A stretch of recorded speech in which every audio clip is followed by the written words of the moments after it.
Oi, gente, tudo bem?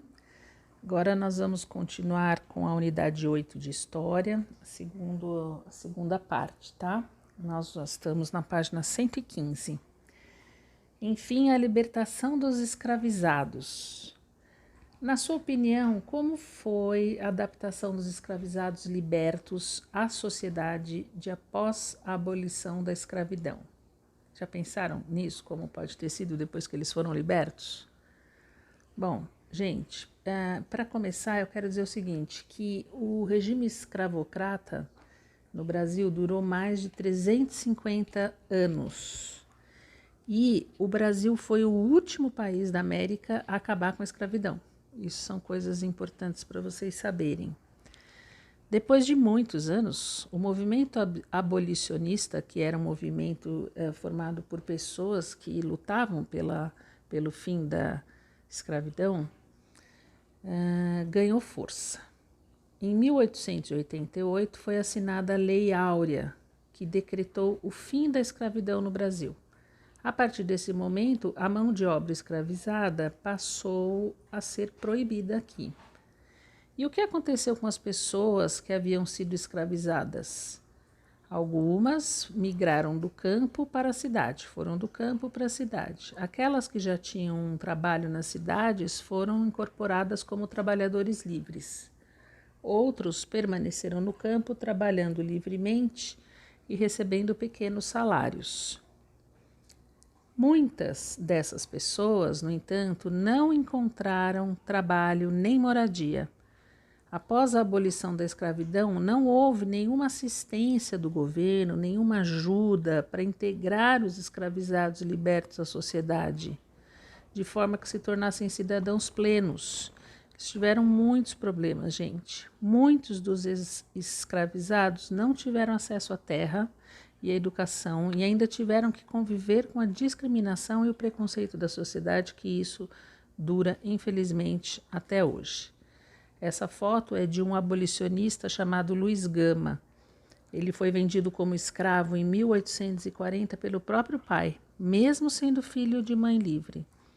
Ao longo da vida, ele conseguiu se formar advogado e ajudou a libertar muitos escravizados por meio dos tribunais. A sua história e a sua luta continuam inspirando muita gente. Muitas pessoas que haviam sido escravizadas tiveram que conviver com a discriminação após a abolição da escravatura. O que significa isso? Olha, gente, essas pessoas, os ex-escravizados, eram tratadas com preconceito, tinham dificuldade de ter acesso ao trabalho, como eu já tinha falado ali, à educação, à moradia, entre outros fatores. Elas foram impedidas de se tornarem cidadãs plenas, sabe? Com todos os direitos, como as outras pessoas tinham. As consequências da escravidão, como o preconceito, a discriminação, estão presentes no Brasil até hoje. Então, outro dia a gente estava falando no Dia da Consciência Negra, né? Dia 20 de novembro. É uma data muito importante, embora algumas pessoas sejam contra, porque a gente não pode esquecer de tudo o que essas pessoas sofreram e do preconceito que os negros sofrem até hoje no nosso país. O que significa deixar de ser escravo e se tornar um trabalhador livre significa que eles passaram a ter liberdade para ir e vir. Só que a Lei Áurea não garantiu aos ex-escravizados acesso a melhores condições de trabalho, condições sociais, de vida em geral.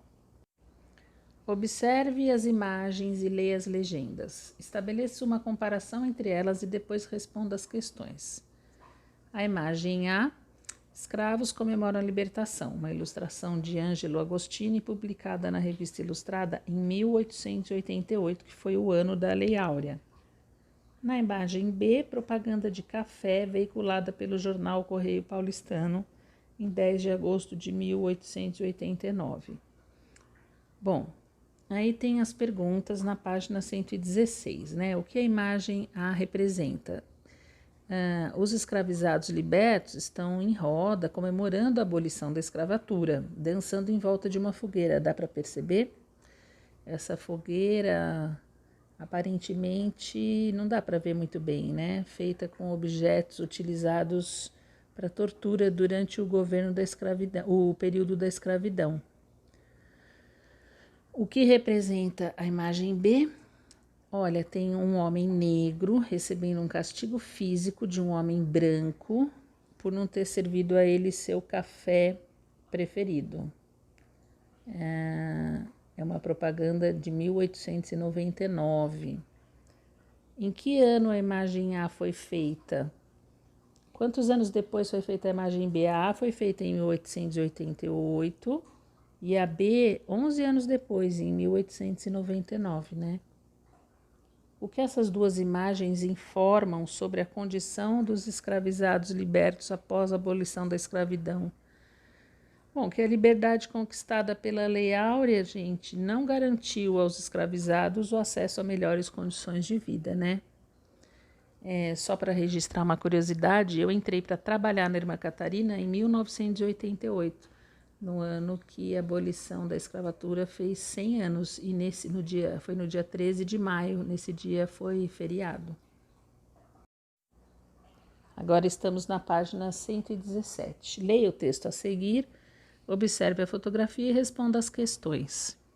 Após a abolição da escravatura, devido a algumas dificuldades que os ex-escravizados enfrentaram e a falta de iniciativas governamentais para sua inclusão social, a gente já falou, né, que o governo não deu ajuda aos ex-escravizados, muitos deles juntaram-se às populações dos quilombos espalhados pelo território brasileiro. A gente já falou bastante sobre os quilombos, né? Passados mais de 100 anos do final do regime escravocrata, ainda há inúmeras comunidades quilombolas presentes e atuantes. Vocês até fizeram a pesquisa, lembram? Essas comunidades lutam pelo direito de posse da terra onde vivem e para preservar a sua identidade e a memória de seus antepassados. Essa foto são mulheres do quilombo de São Francisco do Paraguaçu extraindo carne de caranguejo no município de Cachoeira, na Bahia, em 2016. Então, por que alguns ex-escravizados buscaram os quilombos para viver? Porque, como não tiveram ajuda do governo, houve dificuldade para eles conseguirem trabalho e moradia no campo ou na cidade. E, em razão disso, juntaram-se aos quilombos. Os quilombos foram uma forma de resistência durante o período em que durou a escravidão no Brasil. O que aconteceu com eles após a abolição dos escravizados? Como já falamos isso algumas vezes, os quilombos tornaram-se uma comunidade onde ex-escravizados e seus descendentes vivem e preservam a tradição e a memória de seus antepassados. Fazendo história, memória de imigrante. As pessoas de diferentes lugares do mundo que vieram para o Brasil guardam na memória os sonhos, as aventuras e as dificuldades que viveram aqui. A memória e o depoimento dessas pessoas são muito importantes para conhecermos e compreendermos a nossa história, da nossa família, do lugar onde vivemos. Leia o depoimento da escritora Tatiana Belink, que nasceu em 1919 e morreu em 2013 com 94 anos, que emigrou para o Brasil em 1929, quando ela tinha 10 anos. Ela e a família viveram em São Paulo. Vocês, se já não leram algum livro da Tatiana Belink, porque ela escrevia livro para crianças, com certeza já viram algum trecho, pelo menos, de história dela, ou no livro de gramática.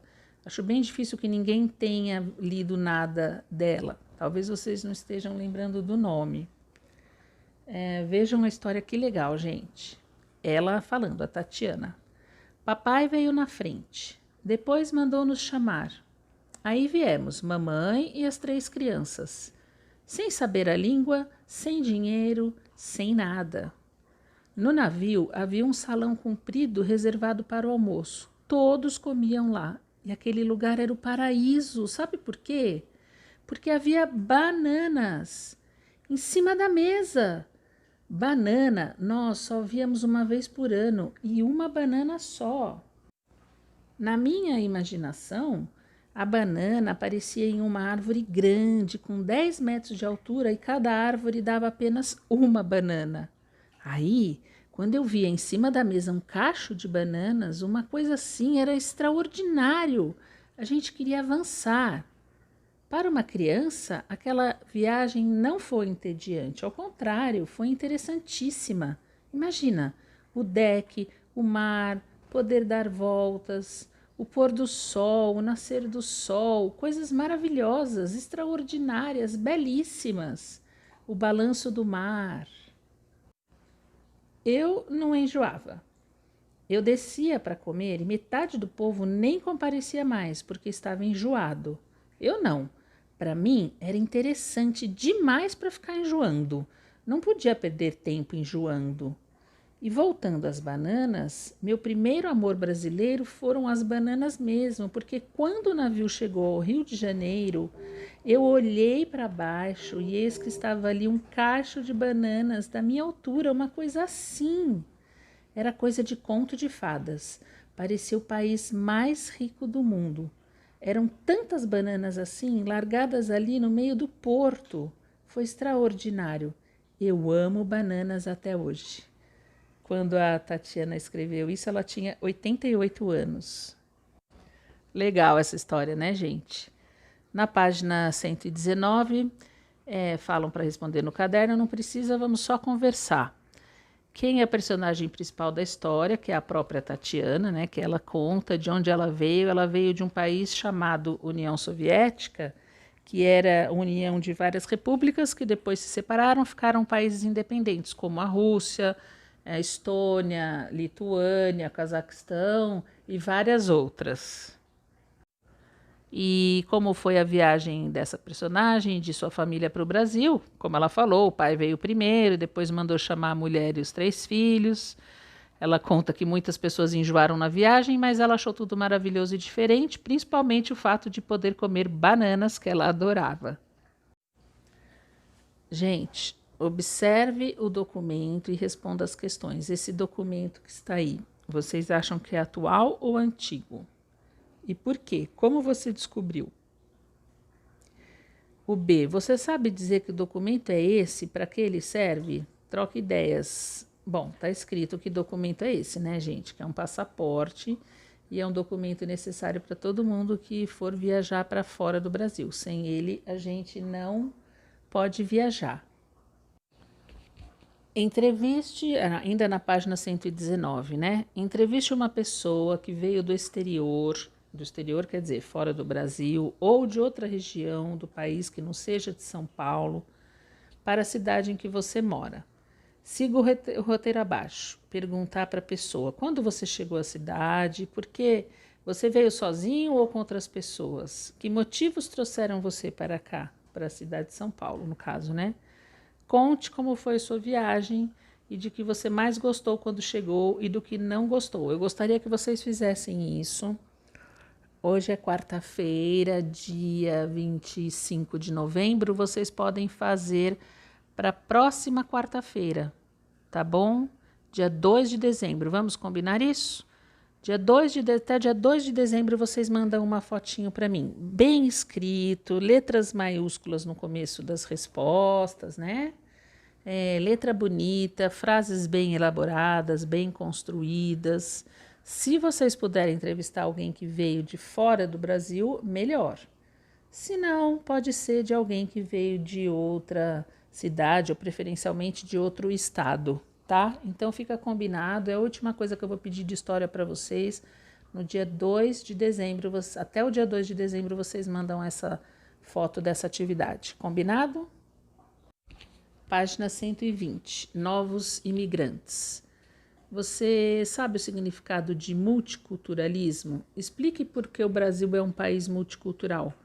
Bom, multiculturalismo, gente, é a mistura de várias culturas e etnias que acontecem no Brasil, porque são pessoas de muitos lugares do mundo que formam a nossa população brasileira, né? Temos culturas muito diferentes, e não podemos dizer que uma é melhor que a outra, né? São culturas diferentes e, por serem diferentes, devem ser respeitadas. Imigrantes de culturas e hábitos muito diferentes vieram para o Brasil. Alemães, italianos, portugueses, espanhóis, poloneses, sírio-libaneses, japoneses, entre outros muitos, né, gente? Assim, europeus, asiáticos e africanos passaram a conviver no país. Alguns imigrantes não se adaptaram e acabaram retornando ao seu país de origem. Com o tempo, os que ficaram se integraram ao país e adotaram hábitos brasileiros e também influenciaram os brasileiros e brasileiras com seus hábitos e a sua cultura. Esse foi o caso, por exemplo, dos japoneses.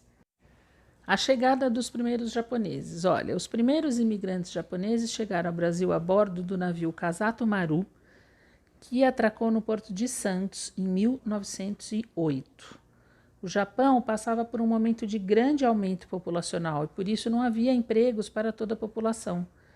E o Brasil precisava de mão de obra estrangeira para a lavoura de café, plantação de café, né, gente? Assim foi feito um acordo entre os dois países, marcando o começo de uma história que dura até hoje. Nessa foto tem um imigrante japonês à esquerda peneirando café junto com um brasileiro no interior do estado de São Paulo. É uma foto da década de 1930. Os japoneses foram o último grupo de imigrantes a se instalar nas fazendas de café do interior paulista. O sonho desses imigrantes era trabalhar muito, juntar dinheiro e retornar ao Japão, só que isso dificilmente acontecia. A cultura japonesa no Brasil. Os imigrantes japoneses tiveram dificuldades para se adaptar ao Brasil. Sua cultura, língua, hábitos alimentares, vestuário era muito diferente da existente aqui. Eles trouxeram várias contribuições ao Brasil. Na agricultura, por exemplo, introduziram o cultivo de certas hortaliças e frutas, como a selga, a soja e o caqui, que hoje fazem parte da nossa alimentação. Uma outra contribuição muito importante foi para o esporte brasileiro. A prática de artes marciais, como o judô, o karatê e o kendo, que é uma luta de espadas, foi introduzida no Brasil por esses imigrantes e seus descendentes. Olha a foto. Na Copa Internacional de Seleções de Judô, realizada no Centro Pan-Americano de Judô, em Salvador, na Bahia, uma foto de 2017. As imagens ao lado marcam as comemorações do centenário da chegada dos primeiros imigrantes japoneses ao Brasil. Em 2008, comemoraram-se os 100 anos da chegada dos primeiros japoneses ao Brasil. A artista plástica Tomi Otaki marcou esse acontecimento com uma imponente escultura entregue à cidade de Santos. Essa foto ao lado aí de 2009. No Porto de Santos, litoral paulista, desembarcavam os imigrantes vindos de diferentes regiões do mundo. E também tem a moeda comemorativa do centenário da imigração japonesa no Brasil. No fim da página 121, pergunta que acontecimento foi comemorado em 2008, que a gente acabou de falar. E depois desse 2 vocês não precisam fazer. Mas eu indico a leitura desse livro, Meu Avô Japonês, de Juliana de Faria. Isabel Mai, que é a personagem, aprende com o avô como foi a adaptação dos imigrantes japoneses no Brasil. Na família dela, os costumes japoneses são muito presentes e se misturam aos costumes brasileiros, como ganhar presentes no Natal, por exemplo. Ela escreve no seu diário as tradições japonesas e ela percebe a importância delas na sua vida e decide que vai dar continuidade a essas tradições quando crescer. É bem gostoso.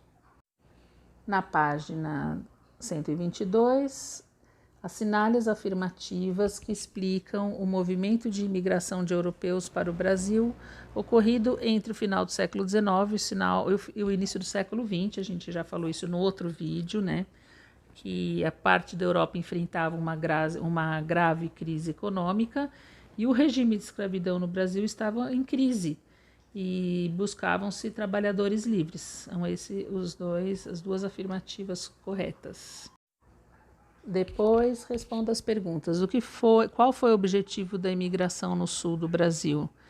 Eles queriam povoar terras públicas e plantar para abastecer as cidades. E onde trabalhavam os imigrantes no interior de São Paulo, em grandes propriedades cafeeiras, né? Onde tinham as lavouras de café. Observe a fotografia e leia a legenda, depois responda as questões. É um monumento em homenagem aos imigrantes japoneses em Santos, no estado de São Paulo, uma foto de 2012. Quem está sendo homenageado com esse monumento em Santos, está na própria legenda, já tem a resposta. E no B, na sua opinião, por que em muitas cidades brasileiras existem monumentos aos imigrantes? Eu espero que vocês tenham entendido que as contribuições, muitas contribuições dos imigrantes vindos de diferentes países do mundo foram importantíssimas para a formação da nossa cultura brasileira. Na página 123 temos a autoavaliação dessa unidade 8 toda, né, que são os 2 vídeos. E tem 2 sugestões para ler. Uma, Histórias de Avô e Avó, de Arthur Nestrovsky, que o livro integra a coleção Memória e História, voltada para o passado do povo brasileiro, com destaque para os diferentes grupos que o formam. O autor relata a história de seus avós, imigrantes russos de origem judaica. Deve ser muito interessante esse livro. E um outro, chamado Imigrantes no Brasil no século XIX, de Edilene Toledo e Jefferson Cano. O livro relata a chegada de imigrantes portugueses, alemães, espanhóis, italianos e muitos outros ao Brasil no século XIX. Aspectos importantes da vida desses imigrantes que hoje fazem parte da história dos trabalhadores e trabalhadoras brasileiras são retratados de forma clara e objetiva. Chegamos ao final da penúltima unidade do livro de história. Eu achei muito interessante essa unidade. Geralmente os áudios que eu gravo para os vídeos eu gravo à noite, dessa vez eu gravei de dia, então eu acho que devem ter alguns barulhos a mais aí, peço desculpas por isso. Espero que vocês também tenham gostado. Um beijo bem grande e até o próximo vídeo.